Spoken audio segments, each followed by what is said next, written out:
రాఖీ కట్టాలా? ఓకే చూసారా, మా రోహన్కి అయితే ఎవ్వరూ రాఖీ కట్టలేదంట. అందుకే అమ్మ నాకు స్నానం చేయించి రాఖీ కట్టమ్మా అని అడుగుతున్నాడు. యాక్చువల్లీ అయితే తనకి ప్రతి ఇయర్ నేను రాఖీకి అయితే కడతానండి, కానీ ఈ ఇయర్ మాకు ఫెస్టివల్ అనేది లేదు. సో రాఖీ అయితే కొనుంచాను, కానీ చూద్దాం వాడు అడిగితే కడదాం లేకపోతే లైట్ తీసుకుందాం అన్నట్లు ఉండే. కానీ వాడు ఏమనుకున్నాడేమో, అందరి చేతికి రాఖీ ఉంది నాకు లేదు అని, అమ్మ నువ్వు కట్టు అన్నాడు.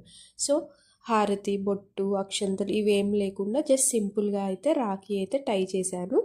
చిన్నపిల్లలకి ఇష్టంగా ఉంటుందని ఇక్కడ బొమ్మ రాఖీ అయితే పర్చేస్ చేశాము. మోటు పట్లు రాఖీ ఇది. దీనికి మంచిగా లైటింగ్ కూడా వస్తుంది. ఒక బటన్ ఉంది, అది ప్రెస్ చేస్తే లైటింగ్ కూడా వస్తుంది. మనకి పండగలు లేనప్పుడే కదండి ఆ పండగల విలువ అనేది ఇంకెక్కువగా తెలుస్తూ ఉంటుంది. మీకు ఎప్పుడైనా ఇలా జరిగిందా? నాకైతే కమెంట్ చేసేయండి. మా రోహన్ బాబు డ్రెస్ ఎలా ఉందో కూడా కమెంట్ చేసేయండి. Bye friends.